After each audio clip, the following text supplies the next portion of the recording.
రోజు రైతు రుణమాఫీ సాధన సమితి ఆధ్వర్యంలో రిలే నిరాహార దీక్ష కొనసాగించడం జరుగుతుంది.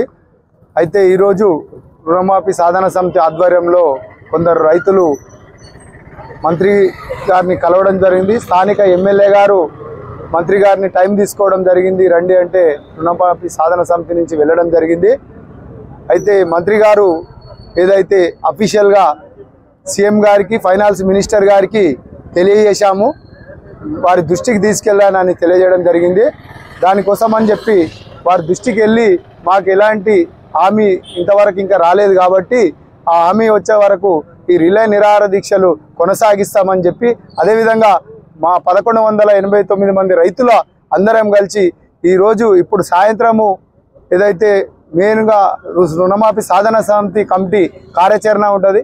కార్యాచరణలో రైతులందరినీ రైతులందరికీ ఒక జనరల్ బాడీ లెక్క కాల్ఫర్ చేసి ఆ రైతులందరి ముంగట తదుపరి కార్యాచరణ ఉంటుందని చెప్పి తెలియజేస్తూ మీ అందరికీ మిత్రులకు ధన్యవాదాలు.